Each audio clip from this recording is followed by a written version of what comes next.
Welcome to State of Ed, a podcast about education inside the classroom and out. My name is Marc. And I'm Nick Simone. How are you today, Nick? I'm very, very well. How are you, Mark?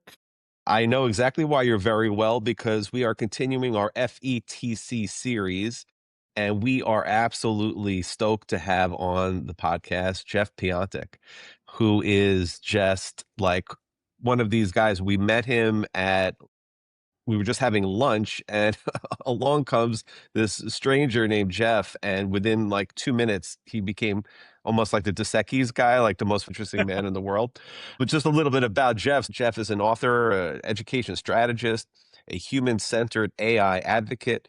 He is a international speaker with more than 25 years of experience advancing early literacy, instructional design, and school leadership.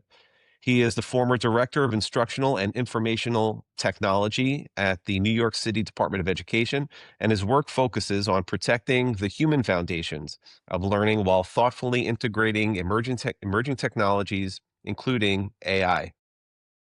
Jeff is also the creator of the AI, EI, and U framework. We've definitely got to talk about that.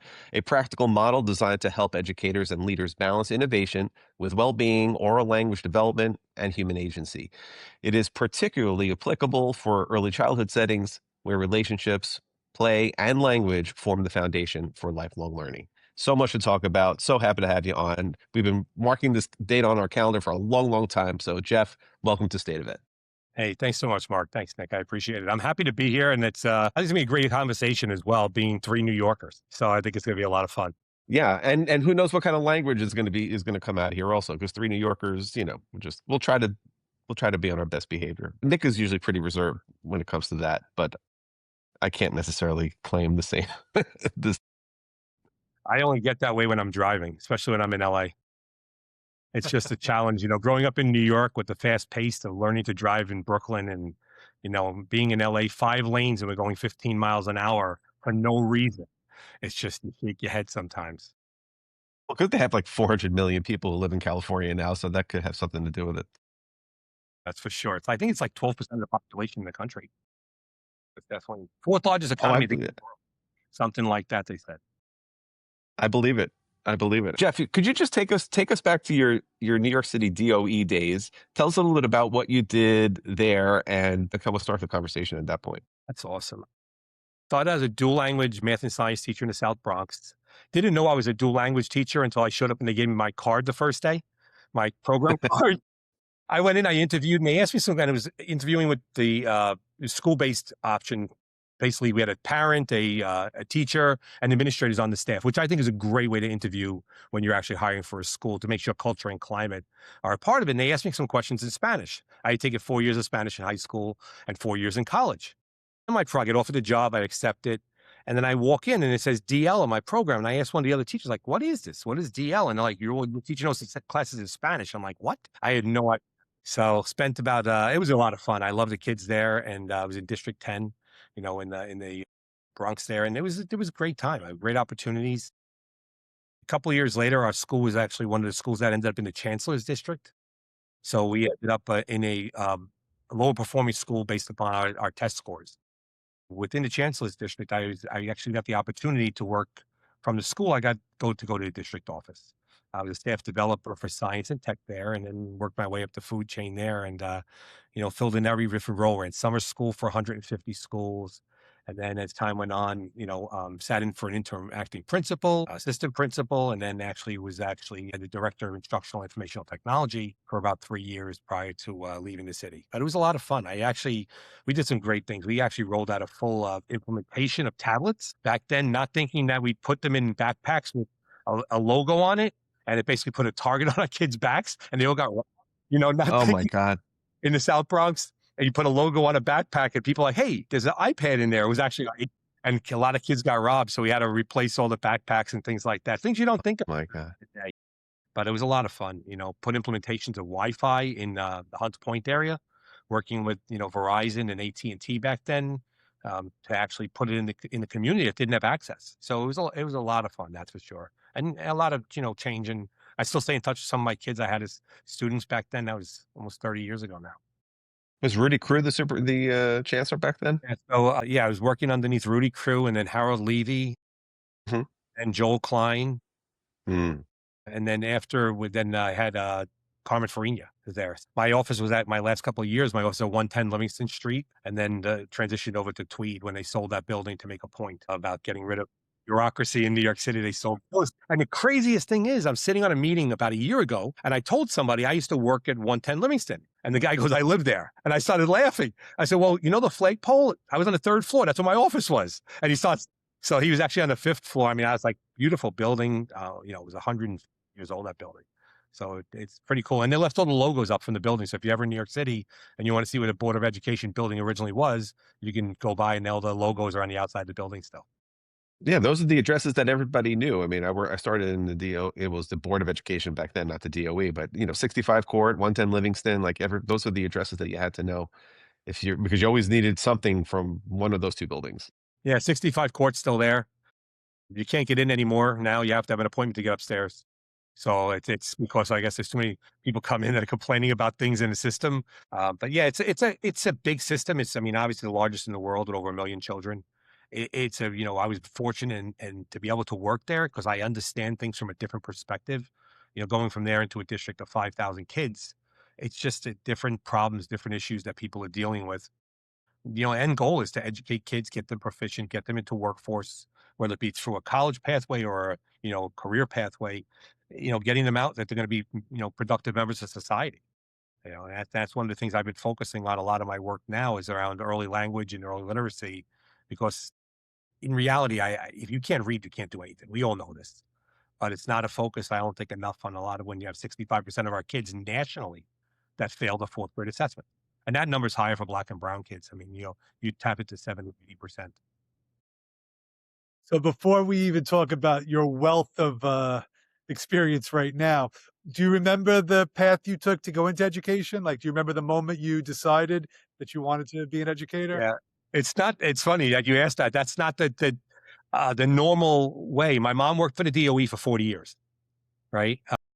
I actually wanted to be a veterinarian. So I was a typical, I guess at that time, obnoxious kid from Brooklyn. I only applied to Cornell and I got waitlisted.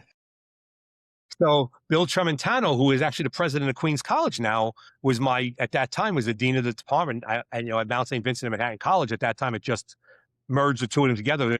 Co-ed schools now. Of course, Manhattan was all boys and Mount St. Vincent was all girls. We had just merged. And he says to me, he goes, "You ever think about becoming a teacher?" And I'm like, "No, no." He goes, "Well, take a course. You need an elective." I took a course at Riverdale Day School, which is basically a preschool. And there was only 7 of us in there.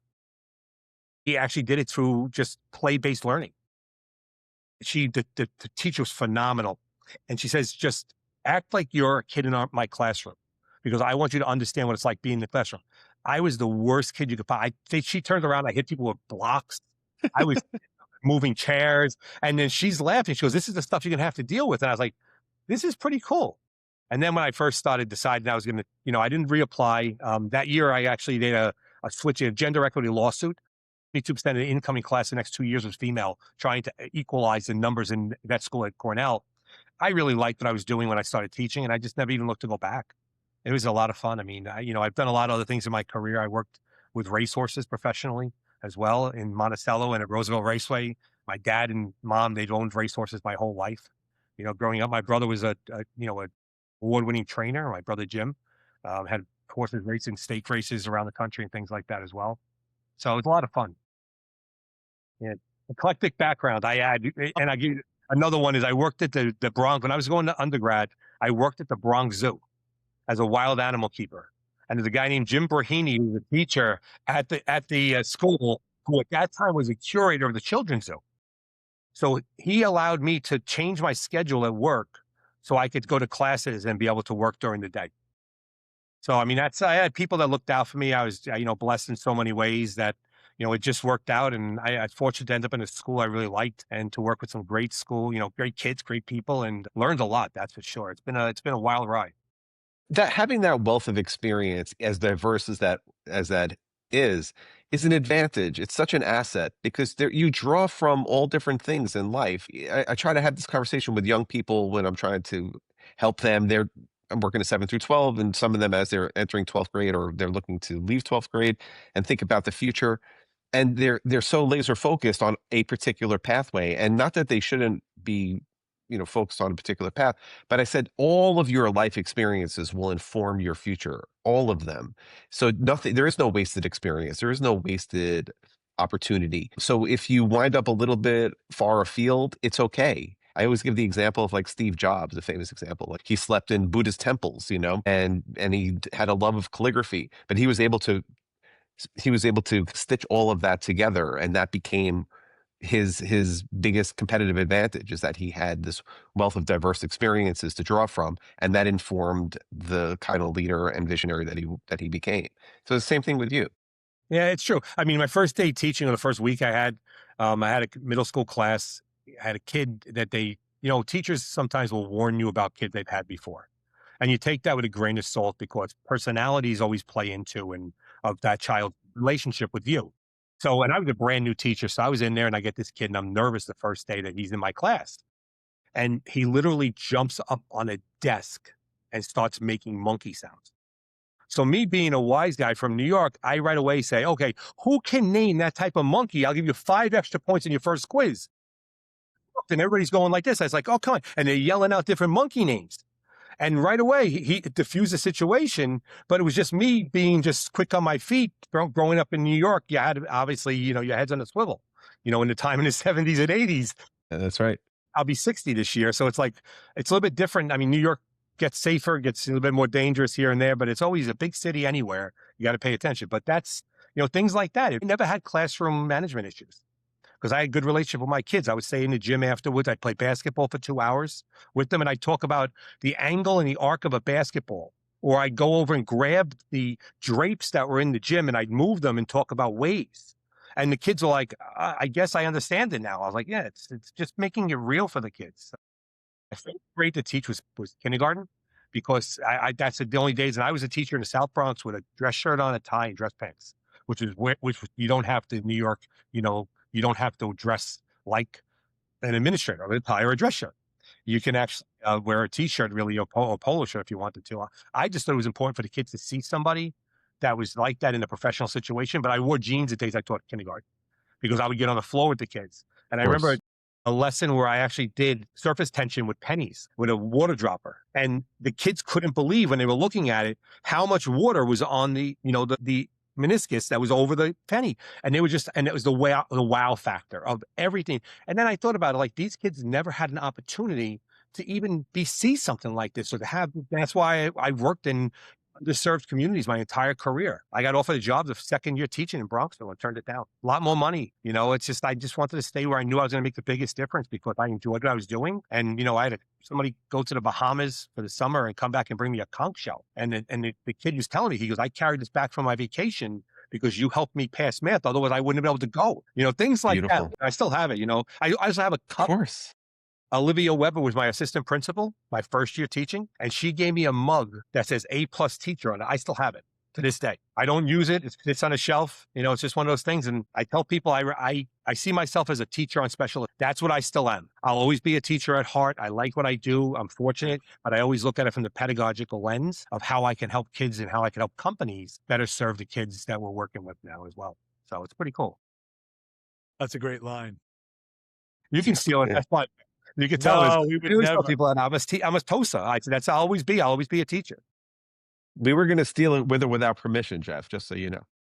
That's perfectly fine. I'm one of the only guys that presents at conferences, and I actually give them my full PowerPoint with my notes. And people say, why? I say, because if it helps somebody else in education, then I'm doing my job. But a lot of people want to protect their, they can just take pictures now and record it and everything else. So Of course.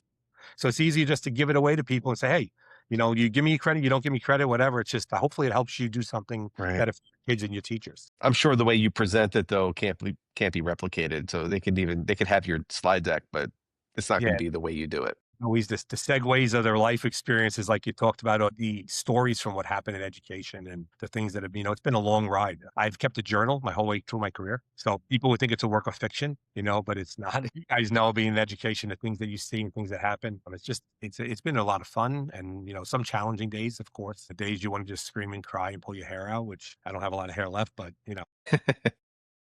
But I've just the few times we've spoke with each other, I've never we've never met anybody that has like the wealth and depth of experiences that you have. Your resume has to be like 25 pages. It's 2 pages. That's it. Highlights, a couple of key articles, Tiny things. font. Yeah, it's 4 font. No, but it's literally, and there's a paragraph on the front just talking about my philosophy, who I am as a person, who I want my people that I work with to be. I'm fortunate I'm at the point in my career where I can really pick the companies I work with. That's the nicest thing about it now where I am. I mean, I've 5 clients that I work with, and, advisory board work. But if it's really something that's not going to have an impact on students and teachers, I tell them good luck. There's a lot of products out there that don't help them. They're just out there to make money. And that's good for them, but that's not me. I guess So we for a should very long time, I'm Mark. sorry, Nick. Yeah, go ahead, Mark. I was going to say, for a very long time, Jeff, you've been at the forefront of technology, instructional technology. And here we are at this inflection point for sure with AI kind of crashing the party here in some wonderful ways and some maybe not so wonderful ways. And I know one of the things you feel very strongly about is kind of protecting the human foundations of learning. So, in a time right now when schools are racing to adopt AI tools, what do you believe we are are most at risk of losing? Yeah, that's a great question, Mark. It really is. It's a challenge. And just for context, when I left public education, I worked for a company called Vantage Labs. Vantage Labs has more patents on the iPhone than Apple does. They actually the ones that developed the natural language processing for Apple and for the iPhone. And then worked at UB Tech Robotics, head of global robotics for them, of education. And we had sensors. We had a fully bipedal autonomous robot that's similar to the one that they have now from Tesla. In 2018, we launched it at CES. It went to the fridge, got you a soda and brought it back. And then worked in, a lot of different other aspects. I worked for iRobot, Root Robotics, a lot of different places there. So I've seen a lot of the AI pieces come up. My challenge with AI now is everybody's a rush to get the tool in the kid's hands, as Mm, opposed to becoming something that's alongside a child that becomes an assistive partner in their learning. And then keeping the teacher, the student at the forefront of everything they do. Because the way I see it, is going to be a huge, one thing I talk about is the digital divide is going to become a digital chasm. It's going to become bigger and bigger now with our kids that don't have access to AI, because now somebody with a smartphone has access to AI, right? Either a free or paid version to any generative AI app. They have it in their hands now, and they have more access to information and continual learning than a kid that doesn't. So you're going to have that gap get a little bit bigger. But the interpersonal skill piece is because if you look at post-pandemic and they talk about the millennial pause and they talk about some of the issues that people are dealing with just interpersonal communication and skills, technology like this, where you don't have to now ask or interact with another person because now you have a chatbot or an AI bot that you can ask a question to, and it becomes conversational, that they can have that conversation now with that person. It's not a real person, it's a chatbot. It's an AI engine that's giving you information back. That's going to be the piece that takes people farther and farther away from interacting with each other. And I think in society, when we don't interact, we don't have conversations, communications, we don't break bread together and sit down and have poke bowls. It's one of those things that's it's a sad state of affairs. And every major district or ministry of education or entity now is trying to figure out the path forward to an AI implementation in school. A lot of them are worried about kids cheating. I always start off and say they were cheating anyway. You just that's didn't right. see it. There's a Stanford study that came out in June last year that talked about kids are cheating less now because they can actually ask a question to help them understand so they don't have to cheat.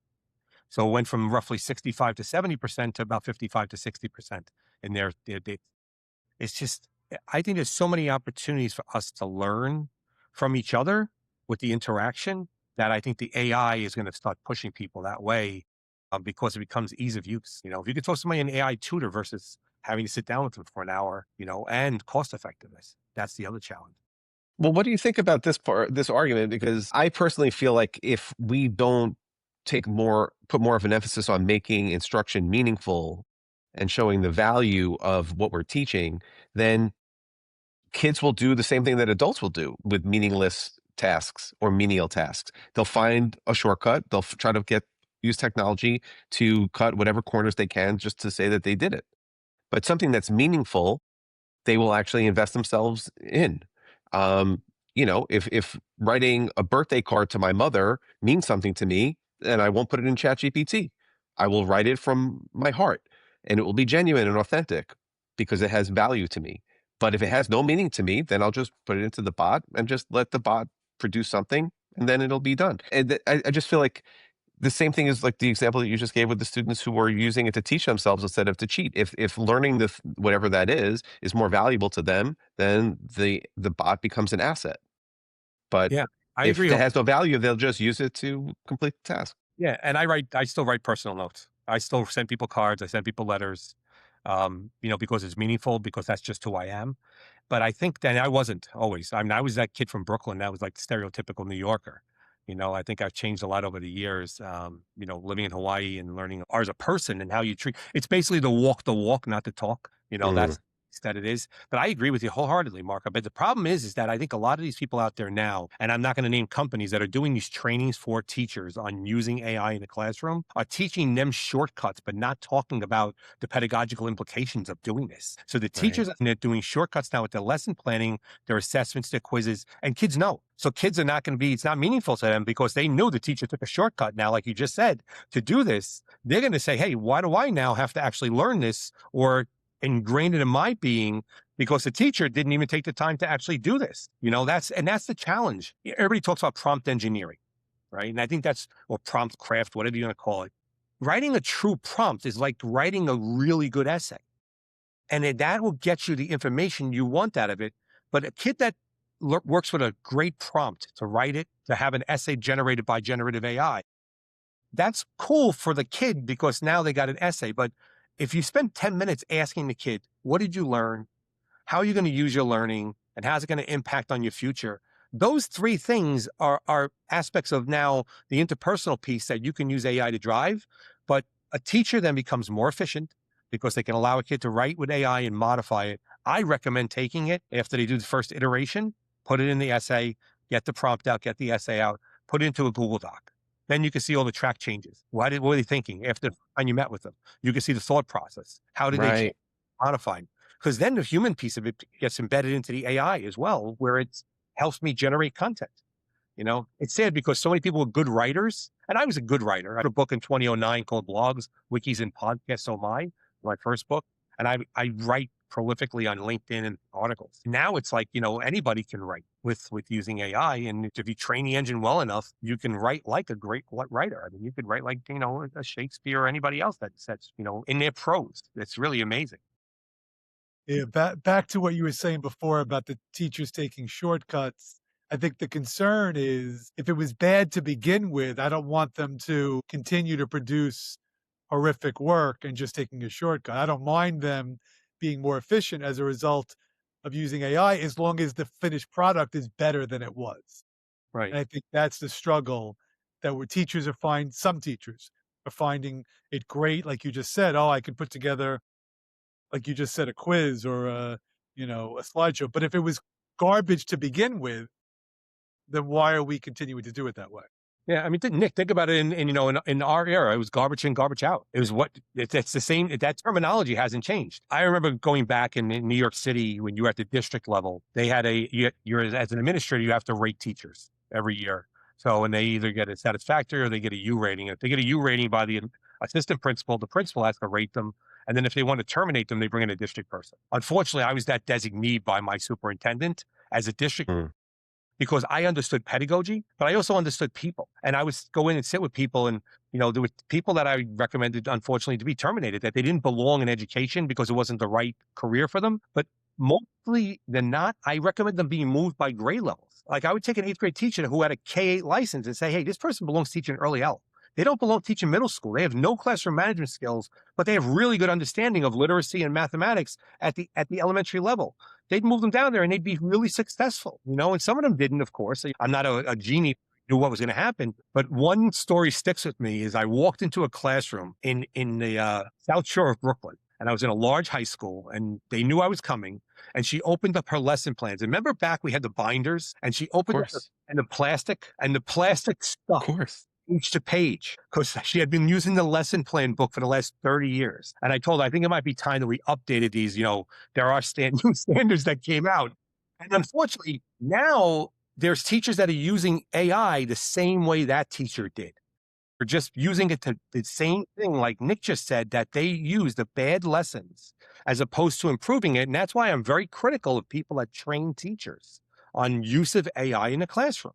Because if you're not a pedagogue and you're training someone, how do you have a deep understanding of how that implies learning in the classroom for those kids? If you don't understand learning science, you don't understand cognitive load, you don't understand all of those aspects of what those children are experiencing, and then you have your multilingual learners, you have your special education students, and then you have obviously the undiagnosed neurodiverse kids that are in the system as well. Those are things that now it'll resonate with all different learners differently, and all different teachers for that matter as well. But I agree with you wholeheartedly, Nick. If you're putting bad stuff in, you're going to get bad stuff out. And I would add one additional piece to that, which is one of the major criticisms of AI right now is how sycophantic it is. So when you put something in, it's going to say, oh my God, Jeff, what a great idea for a lesson with students. And then just go ahead and give you whatever it is that you were asking for. Whether it's good or not is irrelevant. It's going to tell you that anything that you've put in there is wonderful. Yeah, but You have that's to all. literally, you have to Yeah. to tell you where your blind spots are and almost be that voice of opposition to try to get you to be thinking more critically and analytically about what you're even prompting it to do.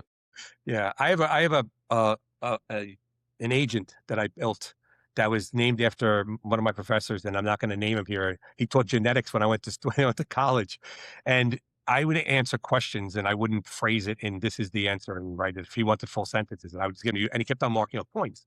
So I'm a kid from Brooklyn. I'm a little bit obnoxious at that point. I would just do it. He just started marking points up, and eventually I succumbed This to is it. before Hawaii, Jeff, It is. obviously. It This is. It's is before Hawaii, Jeff, and the okay, softer, got it. better side of Jeff. And it's funny because I have that agent that literally is the most critical person that looks at my work and looks at my writing. It says, this is not correct. You are not going down the right road with this because I'm an expert in such and such, and you are not doing this correctly. And that's the other thing about prompt engineering. People don't get, I have prompts that are 6 and 7 paragraphs long that I write.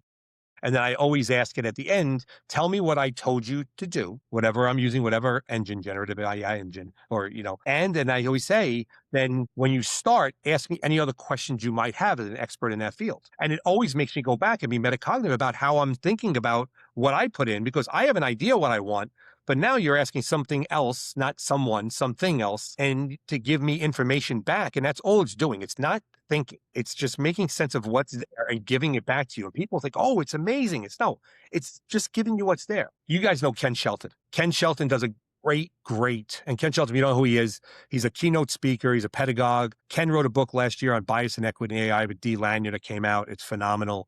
But Ken, when he does workshops, he actually puts in a prompt and asks it to write an essay as if he's a student writing an AP, like US history response as just a regular student. It's literally 1 line long, and that's it. And it gives it to him, and it comes back with like an 1150 Lexile, like a reading level of like a 10th or 11th grader. Then he changes one word, and he says, I am an urban student. That's it. 1 word.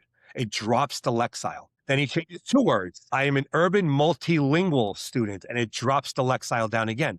And then he tells people, and they're like, AI is giving you that information, and it's biased because that's the information there for you to look. So that's what it's pulling from on the web. That's the data available. And imagine now if you look at it and you have somebody that's a bad actor that just keeps on putting bad information out there now, or misinformation for our kids. They don't understand how to be like, detectives, quote unquote, of what they're understanding from that. Because it's training on that information, right? Exactly. And that's all it's doing is giving you back the information it was trained upon. And if the information was bad information, like Nick said, garbage in, garbage out, it's the same idea. Bad information, they give you bad results. It's like years ago, they did that study on the Northwestern tree octopus. Do you remember that? No. Oh my goodness. So you guys I'm not up to date on my tree octopus This is studies. back in the mid-90s. There was a social scientist, University of Washington, I think it was, if I'm not mistaken. He actually built a full-blown website and put out almost like a GoFundMe to save the Northwestern tree octopus. And a website that looked real and everything else like that. and people were donating money to save this tree. People just, it was in the infancy of the web, but that people could take advantage because nobody knew. And there was another professor Right. out of, I think it was Indiana, maybe University, but he actually did it on how there was a really bad windstorm in California, and the Velcro prices were going to go up because the hooks and the loops from the two different plants got tangled in the windstorm. And that's, you can still Google this stuff; it's still out there. And that stuff, like, people didn't know. But you go into workshops with teachers, and you'd shake your head because they were using stuff that was not correct when the web first started. Now it's amplified because this has the database of everything that's out there. Working with Fordham University, the RETC, the Regional Education Technology Center, Dr. Steve D'Agostino, we got an $11 million grant from the federal government back when I was still in New York to train teachers on using instructional technology in the classroom. And we had people that actually were teaching for 20 years that went back and got their master's, another master's, or their doctorates in instructional tech, because they said that they were doing a disservice to the kids. They realized how much better they could be doing understanding how the technology worked. Now, and Steve's a friend. He's a prolific writer. He's still there. And that's a building. If you have a chance to go to Fordham University, it's a great training center. Wow.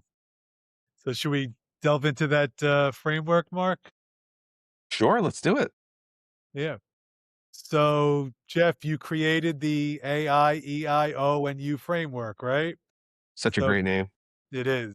I can't take I take credit for it. It was my partner. She's the one that actually said it. I was looking for a topic to actually talk about, and I was talking about just how AI and EI, the emotional intelligence or emotional quotient piece of it was missing. And I said to, she's like, well, it's like AI, EI, and then you have to figure out the U, and she's the one that came up with it. So I take credit for it, but she's the one that did it. So do you use that at a lot of your presentations, I or? do. I do use it a lot because it puts things in context for people, talking about how AI is powerful, but, it doesn't have any judgment of what it's giving you. It doesn't have empathy. I mean, I know some people that don't have empathy too, but it doesn't understand multiple things like consequences, emotional intelligence, doesn't regulate. It doesn't do a lot of things. That's the challenge you have there. And then the EI, the emotional intelligence, the emotional quotient piece of it, the human element is the piece that I think is going to be missing, the interpersonal skills. When I spoke at FETC on the panel with Sam, who's in education at OpenAI, with Alana Winnick, who was a keynote there. She had a student named Amaya on there, and who's brilliant. She's a junior at, I think, Baskin Ridge High School. And she talked about all of her friends that don't communicate with each other, and they'll be sitting in the same room texting each other. And she said that she knows that that's going to be a piece that her generation, if you have those skills to be able to communicate and articulate interpersonally with people, it's going to just explode your opportunities that you have for the future. And so, I mean, that just resonates more and more. The O piece, oral phonological, goes back to, my work as a teacher. My principal was Dolores Ruales. She became Dolores Esposito. And she used to send me to workshops to learn how to teach reading and writing. And I'm like, I'm a math and science teacher. She's like, everybody's a reading teacher. She goes, it doesn't matter Mm, what you are. If your kids can't read, they can't do math, they can't do science, they can't do anything. that's right. It's the reality of it. So I thanked her in my first book and told her that I basically wrote down that I hated her the first 6 months I worked for her, that she was making me go to these workshops, because I was like, I didn't get it until I realized that that was like the thing that, was the mitigating factor to success. Fortunately, I just got to speak at Sundance on a panel there and talked about if you cannot understand words, or phonological awareness, and there's research around this for 30 years. Kids that hear more words, that are exposed to more words, they grasp language, they grasp reading a lot quicker than they do. Working with like Dr. Molly Ness and some other people that are experts in this, it's scary when you think about the aspect of it, of a parent who is functionally illiterate, and then we're expecting their child to be able to read at a proficient level by the time they're in grade 3. But they never had that access to be able. So oral phonological awareness, and as you get into middle school, high school, it actually starts to become occupations. It starts to look at the O becoming translation over. Once you're able to read, then it translates. It's the same idea of like learning to read and then reading to learn. It's the same idea. Hmm. So it's oral phonological to, once you get to that point, to understanding how important it is, how important language is. It's like I just told you guys, I spoke at TESOL in the Middle East in Dubai, and I've spoken there a couple of years in a row. And I work with them collectively around looking at how AI and technology as a whole can actually help multilingual learners and to grasp language quicker and more efficiently. And then U is how all of this applies to you. So it's the YOU, not the letter U. And that's the human element. So it's going to be out hopefully in May, the book. The framework, it just came about from working around it. and a lot of input from a lot of other people that have actually heard what I'm doing. When I've shared a couple of early chapters, some people were very, very critical of it and I don't talk about any tools. I talk about generative AI in general terms. I talk about aspects of how we can help students, and there'll be a teacher guide that comes along with it as well. So how you can implement it in the classroom.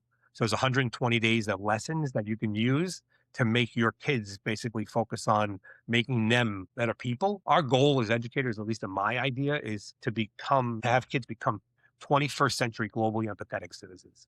To care about what they're doing, to care about people, to understand technology and the impact it has on the world. So it's pretty cool. Yeah. That's But amazing. I take credit for it, but I'm not the one that came up with the idea. You brought up the whole the critical nature of reading. I'm assuming the answer has to be yes, but I'm assuming you're familiar with This is a leading question. I can see I it know already. you're familiar with the Soul to Story podcast because you know everything. I've never met someone that Yeah. People ask me how I stay up to date, and it's because of guys like you that I reach that become friends over time that we meet. And then people will say, "Hey, I saw this great thing. Check this out." And I have tons of people that feed stuff to me as well. One of the things I'm doing is the publisher told me I have to update my website because my website looked like it was older because it was like a blog. And I was like, I don't have the time to do it. So I actually just hired somebody to update the website, and I'll have a resource page on there. So I'll have people like you guys that can actually have access to post on there of all the latest and greatest things you're learning about, and building that community of learners now that can share those things. And yes, I'm a prolific podcast. I love podcasts. They're easy ways to listen to things. I download them because I travel a ton. So I download them, I listen to them while I'm planes or I'm driving and things like that as well. There's so many of them that are out there. Soul to Story podcast is great. my concern, the reason why, and I'm optimistic about AI. I think you're probably a little bit more optimistic, but my concern is the Soul to Story podcast about the reading controversies and how reading was taught. It all happened at the same time that the assessments all went to a far greater emphasis on being able to read. So we're asking kids to do, and that's on every exam. AP exams have more text. They can't read like they used to be able to, but it's not their fault because they were taught poorly. And the assessments went in that direction. And then we throw AI into the fire. And that's why we need a bit of a reset so that, we can help catch up just a little bit because people really are drowning. Teachers are drowning right now. Yeah. I mean, it's if you look at like the Mississippi story, that's what happened now, or Indian River, Florida, where they actually had, incremental gains. But those are policies that got put in place over the last 10 years, looking at, now they call it science of reading. But for me, being a science and math guy, it's evidence-based instruction. And that's what it really is. And if you look at the research around that for the last 30 years, anybody that kept the model of evidence-based instruction and those strategies, looking at kids when they're learning, how they're learning, and made minor modifications, those kids will end up learning to read. We learn to read in our era, in our generation, by having access to text, learning with phonics, learning to sound words out, and learning the basics, things like that. When you got into the whole language, and when I was in New York City, we were a district that actually had full Lucy Calkin, full whole language. And I could tell you this, when I got to sit on the statewide assessment committees, I've been on 2 TACs. It's called the Technical Advisory Committee for the state of California, the state of Hawaii and the state of California. And then I did Nevada just as an advisor. And you had things like they gave a kid a nutmeg in a bag and the kid had to describe in full sentences what that was. And it was a 4-point rubric that they had. And you had kids writing RD period, LN period, and BN period. And somebody telling me that a rubric that's round, brown, and had lines, and those are descriptive paragraphs because it's a single word, and a period, it was a sentence. I was like, that's the most ridiculous thing I ever heard. Creative spelling, same thing. But the greatest thing was they had to throw the question out. You want to know why? Kids from the West Indies wrote it's a nutmeg and only got 1 point. Because they knew what it had in their houses. Anybody that had it. So it was a biased question. But things like that are just crazy when the assessment pieces, when I was in Hawaii, we couldn't test on polar bears and snakes. And I fought with the assessment company, right? And we know the major assessment companies because I'm like, still need to know, even though they live in Hawaii, what a snake is and what a polar bear is.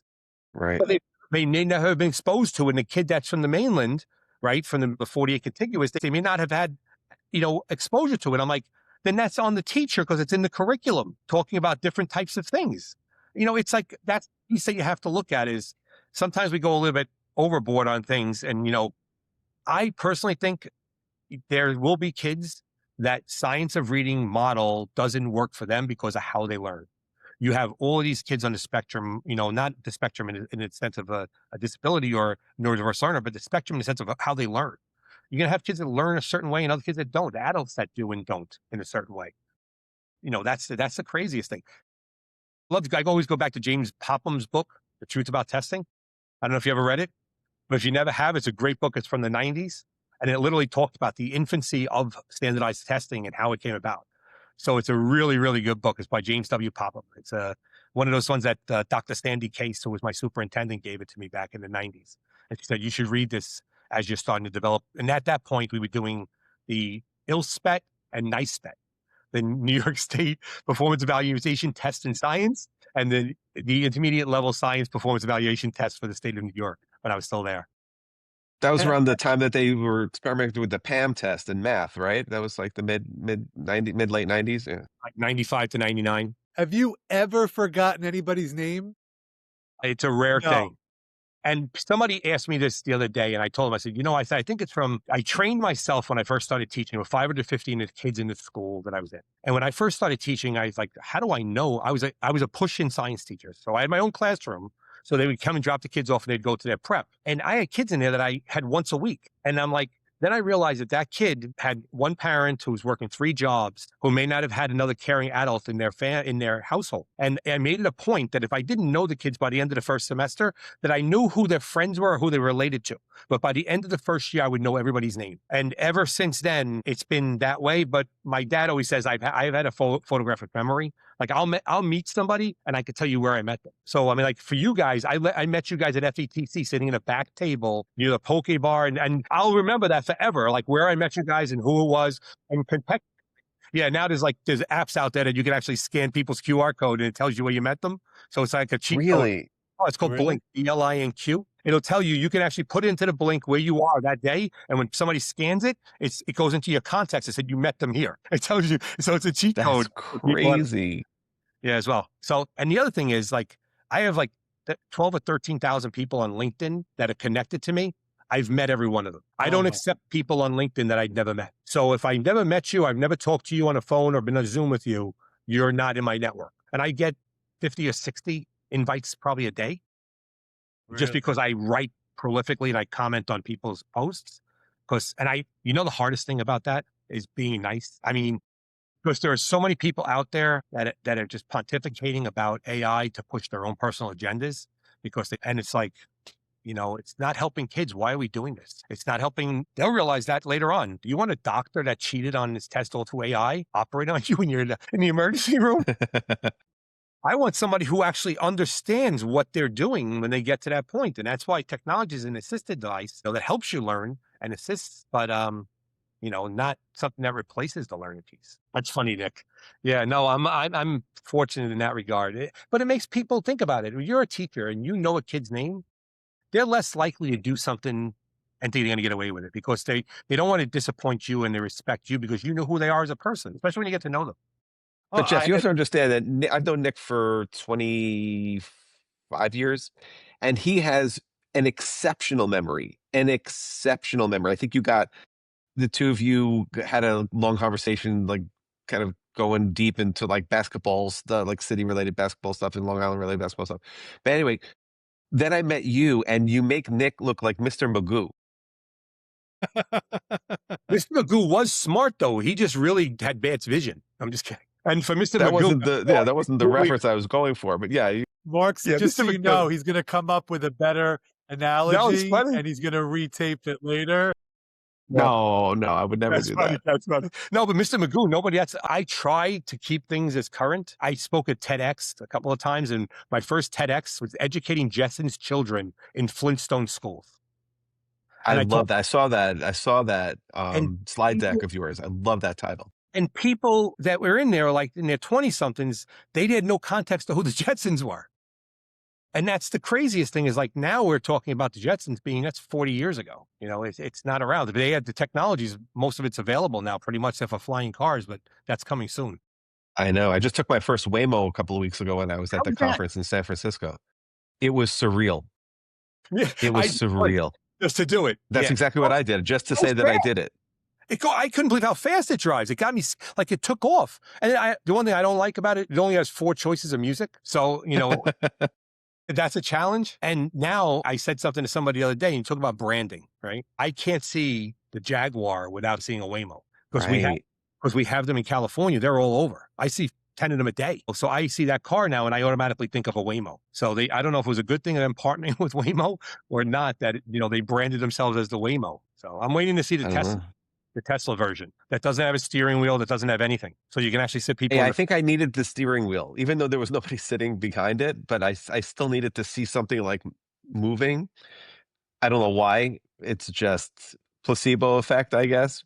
did you video? So I videoed a little bit, although I was so busy looking around. It's a horrible video because I showed my wife when I got home, and she said, "This is a absolutely terrible video," because I was too busy. Literally, it was the first few seconds of me being in the car, and I needed to look around and get anxious and nervous about whether or not the robot was going to be able to see everything, which of course it absolutely did.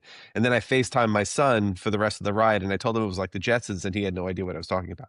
So I first had to explain the Jetsons, and then he understood the context.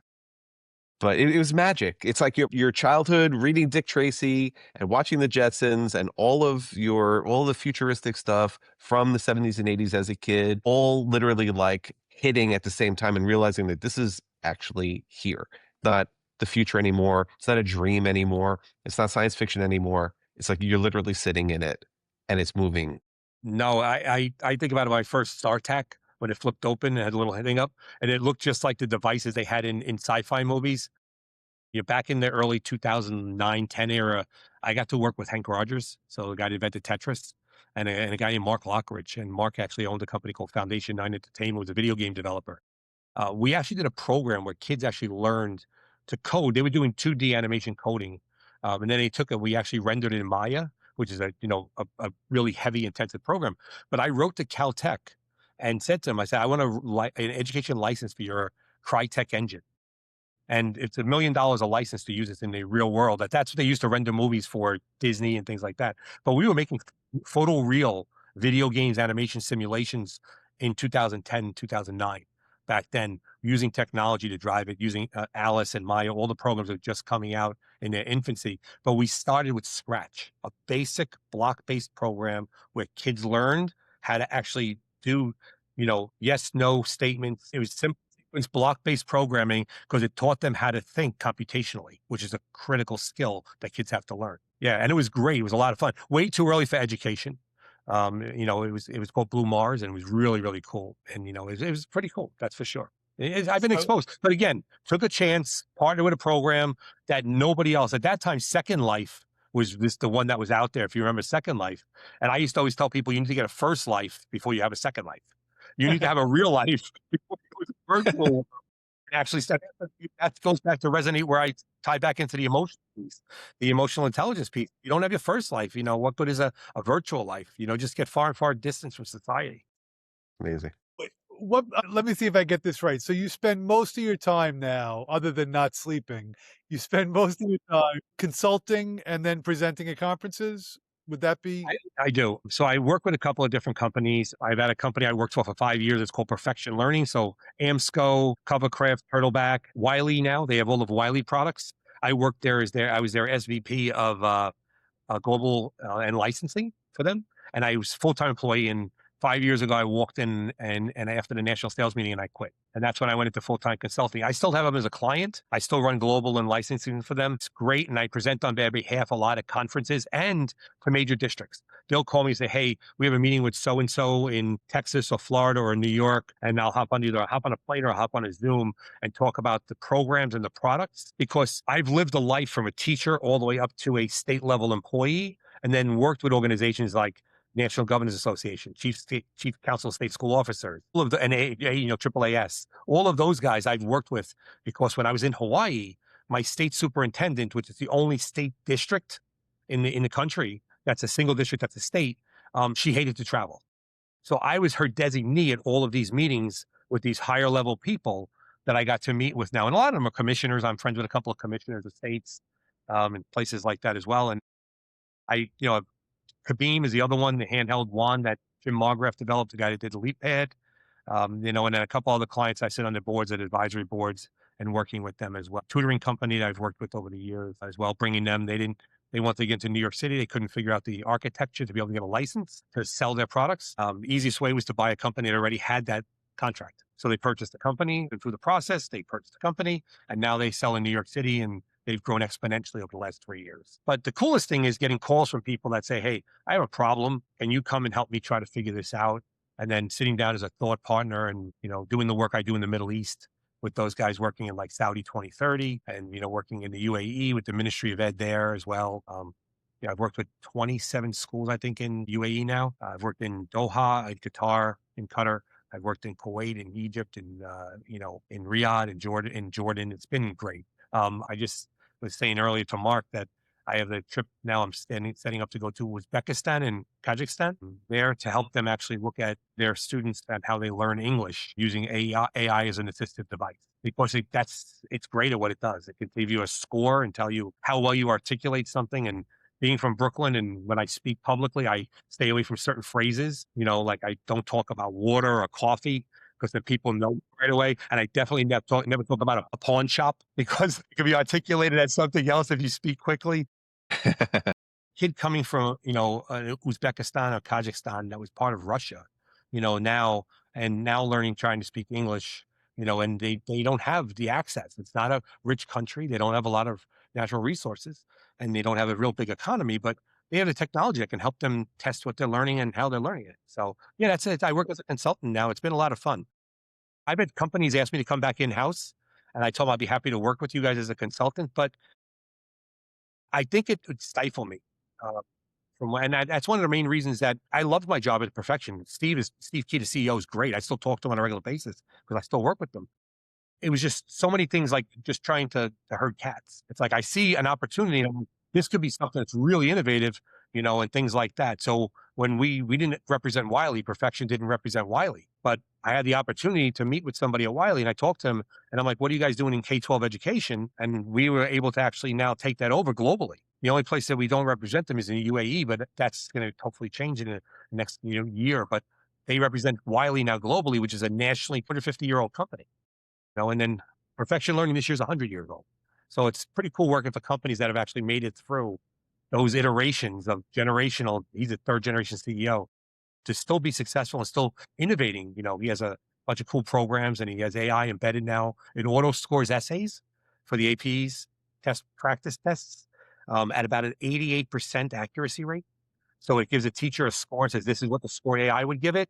And it's based on the CEDs. Is the same way you score when you score that you actually write the real College Board AP exam. So teachers now, that it's an efficiency. It tells the teacher. Nick used to grade those.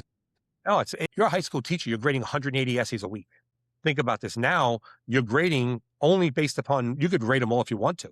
But if you have something that says, hey, this is what we scored as, and this is the ratio of whatever it was at 80% accuracy rate, you can still now just go in there because legally a teacher has to assign the score anyway. So they always have that option. Imagine now your history, language arts, literacy, comp, all of those, you don't have to score the essays. It makes it that much easier, for you to teach with the program when you have the AMSCO program there. Yeah, it's been fun. Nick's like, yeah, that's great. I mean, it's even looking at how when Kibeam develops an interactive book, how the book can be recognized by AI to create efficiencies. They still use all voice actors and then modify the voice with AI, but they tell the actor, we might use your voice and modify it, but they pay them for the hours that they would have gotten by coming back in and re-recording. So but you should tell the audience, you should share with the audience Kibeam, because that's how we met you. Yeah. And you just took it out of your bag. And so it was so cool. But if you might want to tell them what it's right here. I'm not going to turn it on for the sake of it, but it's a little device that looks like a Wii and a Leap Pad had a baby. And it actually is it's running an AI neural network in the handset. So it recognizes physical books. It'll read a physical book. And then it actually has interactivity where it has a motion sensor. So it has a magnetometer in it as well. And it'll say like, break the word apart. Use it like a hammer and you tap on the word, it breaks it apart. But the coolest thing is it's pulling every piece of data actions, motions, what the kid read. It'll say, find this word. And if the kid goes to 4 of the words first, the child doesn't know that. It automatically, in the very near future, will provide a customized report for every child on how you can actually increase that child's reading score by doing this. Right now, it gives aggregate reports by usage, but we're going through it, making sure that the data is actually good to be able to provide to the teacher, that there is no issues. So working with psychometricians to make sure that the algorithms work, that they are saying, hey, this is not a fallacy or not something wrong, that this is actually the kid doesn't know this based upon their actions. One of the coolest things about it is we got a grant from the Gates Foundation to actually look at early childhood assessments. So looking at pre-K and K assessments, they used to call it the Peabody Pictorial Inventory, whether or not a kid knows round, square, above, below, large, small, between. We embedded all those skills now into the books at pre-K. So now a teacher gets a report that says, hey, this child doesn't know these specific things they should know by the time they're in kindergarten. But we took out the actual bias and the inequity that the child might have by saying something when it says, because it was always subjective on the teacher's end. When the kid was saying it to them, the teacher would hear what they hear. I'm a guy from Brooklyn. I might hear something different if a kid comes in from Puerto Rico or Dominican Republic or somewhere else in the New York system. I may have heard something different. And I mark the kid doesn't know that, but now you know whether or not they really know it because they're told to point at it. And it's multiple times, not a single instance, because the kid's playing through the book and interacting with the books. So it's Kibeam.com, and you just click on educator page and there's a video there about it. It's really cool. I mean, I tell people I'm blessed to be a part of it because it's the craziest technology. And Jim is brilliant. Jim Margraff's the guy that invented it. He invented the LeapPad and the Atmosphere and, LiveScribe pen and iFluence goggles. He's it's a pleasure to work with people like that who are super smart, but actually want to give back and make a difference. He actually develops technologies that help people learn. The LiveScribe pen was used by college students, doctors, lawyers, and everybody else because they recorded the conversation that you were in while you were writing. And if you tapped on the ink, it would actually play back what was being said at that point when you took those notes. So it's pretty cool. Yeah, there's no doubt about that. Yeah, it is pretty cool. When I was at the state level, because of in Hawaii, at the big influx of students from the military, I used to get invited to look at a lot of cool stuff that they were working on for the military. So I tell people all the time, you think that, from what I know around structured and unstructured data being advantaged, that was 15 years ago. What we did is still so far advanced. And that program is called iSeek.ai. That's so far advanced to what generative AI is right now.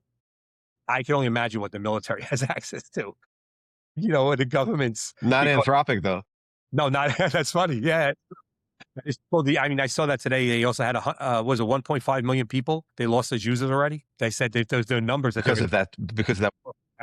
Yeah, and then people that are going to the other one now that got the contract or back and forth because of the government. I have a challenge in way looking at things. I've gotten to know a lot of people in DC at the education department when it existed. It doesn't exist anymore. Education should be at the state level, but the policies should make sense for kids. So it's going to be the Wild West, I think, in the next couple of years for states, that back in the day, New York and Massachusetts had amazing standards. And there were other people that didn't.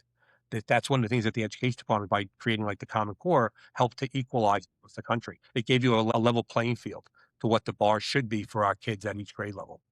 Maybe that's a perfect place to kind of ask you this final question, because we could talk to you for another 7 hours, by the way, Jeff, just so you know. We're scheduling him again. That's okay, right? Okay. I have no problem. Nick is already on it. I'm super passionate. Like I tell people, I truly am blessed to work in a career that I love. I like what I do. I mean, you could see the impact of kids. Always says that wow moment, like the light bulb goes off. Yep. It's not a light bulb now. It's like when kids see what happens, it's like lasers above their head, like New Year's Eve. Because when it clicks, that's a change, event in that kid's life. When a kid first starts to read and they decode their first sentence, that's a huge piece in their life. Years ago, I got $1 million grant when I was in Hawaii, and I worked with the literacy department. I was the head of science. I worked with the literacy department to put pre-K and K libraries in every school that were nonfiction, because people don't understand that nonfiction and fiction are two different reading modalities, and how hard you learn to read a nonfiction text. Try to pick up a technical manual. I like them. I get a new car, I'm reading the technical manual. I'm reading the whole book about how things work. Most people watch a YouTube video now or something like that, but I want to know how things work. But that's not the way people are. But that's a different like reading a biology textbook or an A&P textbook, different worlds. So let me ask you this as our last question. So if we fast forward for, let's say, 5 years from now, in your opinion, what's going to be the differentiator between the schools that successfully leverage AI versus those that don't? What's going to be the tale to be told and the lesson to be learned? Yeah, you know what? It's crazy because somebody always asks me, "Will teachers get replaced by AI?"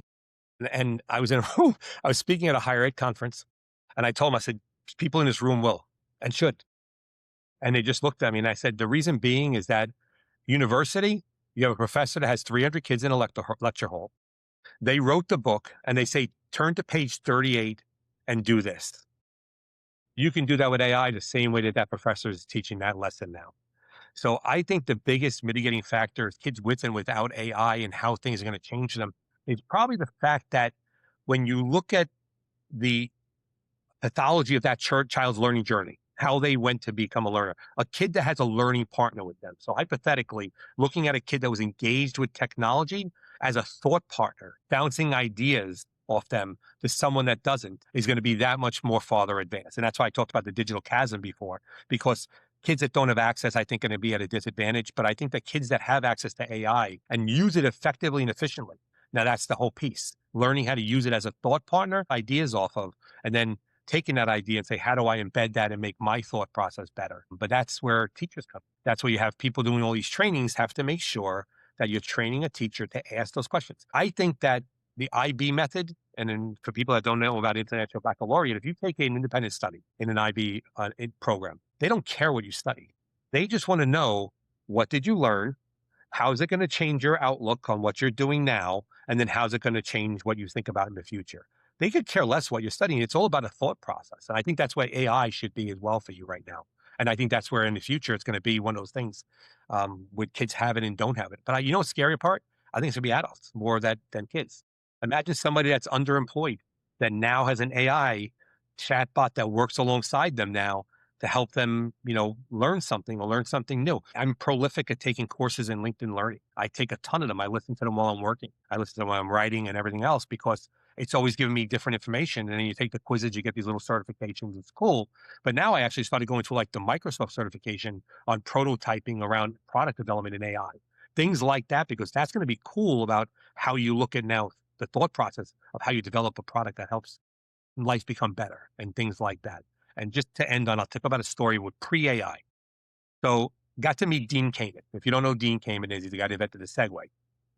Dean Kamen's brilliant. He actually developed the what do you call it, drip, the gravity drip that is in hospitals that does a single drip. That's Okay. That's how Like he an made IB. the IV. That's how he became famous. That's not the Segway. The Segway was a toy that thing that he developed afterwards that did that. When I was talking to Dean, he told me that he was working on a robotic arm, and this is in 2015. He's working on a robotic arm, and I was like, "That's pretty cool." And he says, "Yeah." He goes, "I'm working on a robotic arm because the military came to me and said, 'Do you got to work on a robotic arm?'" And he told him no. And he says, "I don't have the time. I'm working on so many other things." And he said the reason that he ended up doing it is because they said, "Well, come to one meeting," and they brought 12 people that were military, had lost both arms. And Dean said, at that point, I realized I had to help them because they couldn't have a better life. They had to have a better life.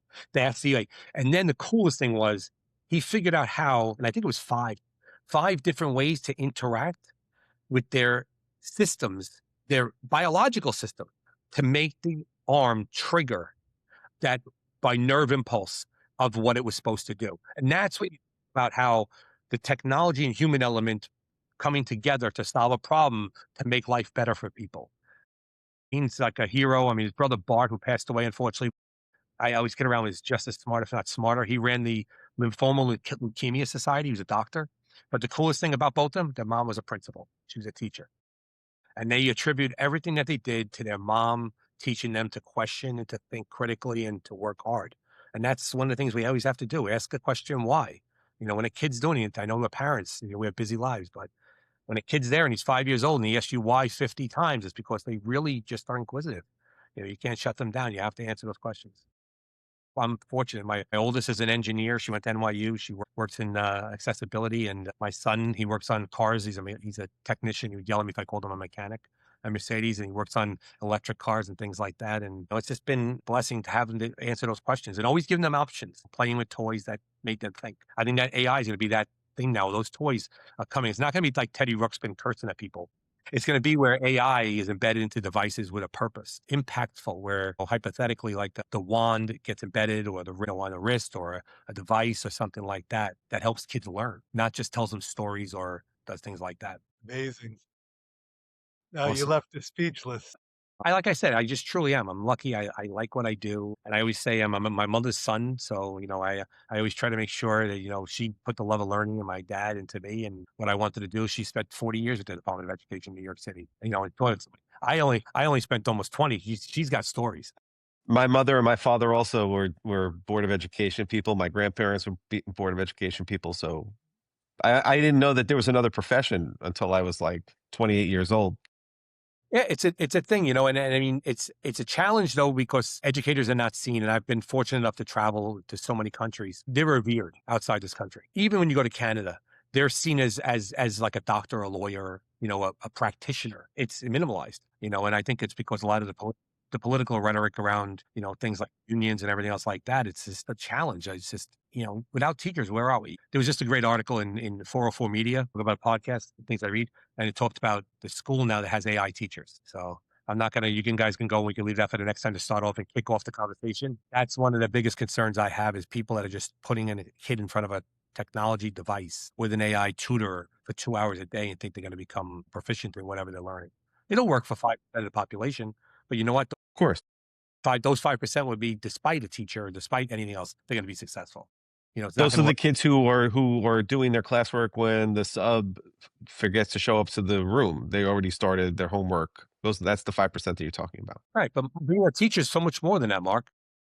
Of course. It's shaping that child for the betterment of society and to who they're going to be and guiding them along that path, from behind, letting them make their mistakes, and Nick, you brought up something before, and it's like, I always tell my kids, fall forward. I don't care. You're going to fail. Everybody's going to fail. I made mistakes. I ended up with a major issue in my career. You end up falling forward. You learn from it. You move on. You become a better person. It's that simple. And that's the thing is that you just have to do that every time. You can't stop and wallow in it. I just read a great book, by the way, The Coddling of the American Mind, with Jonathan Haidt. I recommend it highly to anybody. That one I read. It's great. It's great. It puts things into perspective. And I'm wondering if it's generational as to how we feel about things because, my opinion, not everybody should get a trophy. That's just the way. I agree. Yeah. I mean, I worked to play basketball in high school, and Martin and Nick, we talked about this, and in college. You put the hours in to do something. You shouldn't have everybody there getting equal playing time because you're on the team, I agree, but they didn't ask for the trophy either. Right. That's That's true. It's not their fault. Well, I agree. I agree. But if we teach kids that little level of competition with themselves to get better, and the competition to drive themselves, right, to compete, that's going to be one of those things. I mean, it worries me about the economy with the United States now. If we stop doing this now, and we're playing a 4-year game. Every 4 years we have a new president. Something else changes. We have places like China that are playing the 40-year game. That's the scare. And I worked at a company that was based in Shenzhen. So when I was at UBTech, it's a different mentality. They're looking at the long goals, the long game. They don't care what happens in the next 2, 3, 4 years. They care, but they care about what's happening 40 years, 50 years. It's the infinite game versus the finite game, basically. Yeah. Yeah. It's like, you could go back to scripture and look at things, and you talk about giving a child, knowledge and wealth of your generations. That's the thing that comes back, and it always goes back to that. You want to leave society better, leave people better than you got there. It's take me as I am or leave me as I was. That is a perfect place to end. Jeff, if people want to find you, where can they find you online? .com or Jeff Piontek on Twitter, or I think my Facebook is Piontek and my Instagram is Jeff Piontek. I mean, my LinkedIn is Jeff Piontek as well. Yeah, it's great. Thank you guys so much for having me on. Thank you. It's been a lot of fun. It's been a lot. And I'm looking forward to, by the way, when we go out and I come out to visit you guys, it's got to be a good deli, just so you know. Because I'm sorry, LA, they can say they have good delis. They're not New York delis. It's just, they're missing. Is Nate Nels in business anymore? I don't know. I mean, there's a couple of them that are there in my area in Beverly Hills. I don't know. I remember Nate Nels used to be comparable to like Second Avenue Deli or. Yeah, we had one that was closed. There's a couple of them that are decent, but they're not like a Katz's or a Second Avenue or even the juniors, man. Yeah, juniors cheesecake just rocks. It's something I try to stay away from, but it's really, really good. It's All awesome. right. So we're going to do deli and we're going to do juniors when we see you. I'll bring the cheesecake out to the island for you guys because it's only in the city, and then we'll come out and visit. Yeah, for sure. Perfect. I know exactly where we're going to go. Awesome. Thanks, Marc. I already have a spot. Thank you so much, for your Jeff, time. thank you so much.